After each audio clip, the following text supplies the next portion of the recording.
সেটা বিস্তারিত বলেছেন।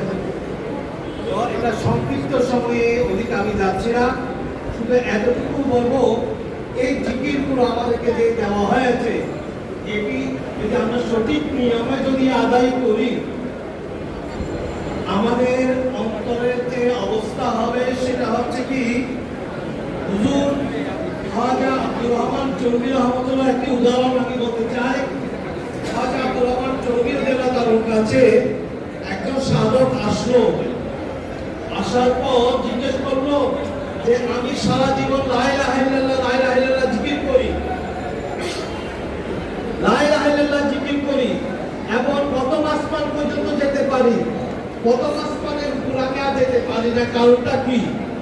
হযরত খাজা আব্দুর রহমান চৌধুরী রহমাতুল্লাহ আলাইহি বলেছেন, হ্যাঁ, তুমি মুশরিক হয়েও লা ইলাহা ইল্লাল্লাহ জিকির করে তুমি প্রথম আসমান পর্যন্ত যেতে পারো, কিন্তু একটা কাজ তুমি করো না, সেটা হচ্ছে মুহাম্মদ রাসূলুল্লাহ সাল্লাল্লাহু আলাইহি ওয়াসাল্লাম পড়ো না।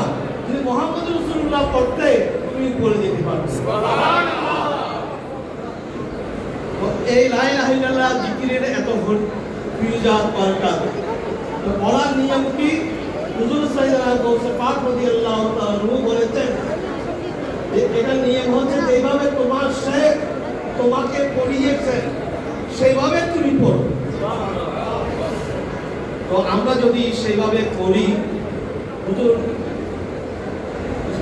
গৌসে পাকের নির্দেশনা অনুসারে আমাদের পীর ও মুর্শিদ এখন আমাদের জন্য সহজ হয়ে গেছে। যেহেতু ভিডিও হয়, বায়াতের পরে হুজুরকে কিভাবে আমাদেরকে লা ইলাহা ইল্লাল্লাহ জিকিরগুলো পড়েন সেগুলো আমরা বারবার শুনে আমরা আয়ত্ত করতে পারবো। সুতরাং আমরা যদি সেটা অনুসরণ করে সঠিকভাবে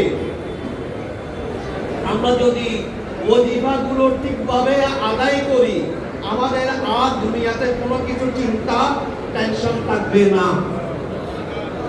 এটা হচ্ছে লা ইলাহা ইল্লাল্লাহ জিকিরের ফজিলত। আর ইল্লাল্লাহর ফজিলত হচ্ছে ইল্লাহ, এটা এই জগতের নয়, এটা প্রথম আসমান থেকে সপ্ত আসমান পর্যন্ত যে যত ফেরেশতা আছে তাদের জিকির। আর আল্লাহু জিকিরটা হচ্ছে সপ্তম আসমান থেকে লামাকা পর্যন্ত যারা আছেন তাদের জিকির। তো আমি মাওলানা আলী শেখ খোদা রাদিয়াল্লাহু স্মরণে ওনার জীবনী নিয়ে সবাই বলে থাকেন। শুধু এই মাওলানা আলী শেখ খোদা হচ্ছেন আমাদের সিলসিলার গুরু, ওনার মাধ্যমেই আমরা সবকগুলো পেয়েছি। তো এটা মাওলানা আলী শেখ খোদা রাদিয়াল্লাহু তাআলা ফিউজাত আল্লাহ তাআলা যেন আমাদেরকে নসিব করেন এবং আমাদের হযরতের নির্দেশনা অনুসারে আমরা যেন চলতে পারি, সমস্ত বিপদ আপদ রক্ষা হয় এবং হযরতে কেরামের সন্তুষ্টির উপর আমাদের জীবন অতিবাহিত হয়। আল্লাহ আমাদের সবাইকে তৌফিক দান করুন।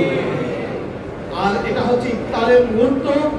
এই মুহূর্ত এমন একটা সময়, তুর পর্বতে হযরত মুসা আলাইহিস সালাম আল্লাহর সাথে কথা বলেছেন, মাঝখানে ৭০,০০০ নুরানি পর্দা ছিল, কিন্তু ইফতারের মুহূর্ত এমন একটা মুহূর্ত, যেই মুহূর্তের মধ্যে আল্লাহ এবং উম্মতে মুহাম্মাদীর মাঝে কোনো পর্দা নেই।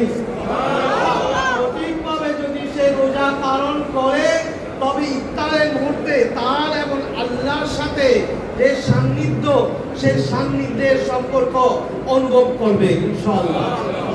আল্লাহ আমাদের সবাইকে বুঝার তৌফিক দান করুন। আমিন। ওয়া আখিরু দাওয়ানা আলহামদুলিল্লাহি রাব্বিল আলামিন। আসসালামু আলাইকুম ওয়া রাহমাতুল্লাহি ওয়া বারাকাতুহু।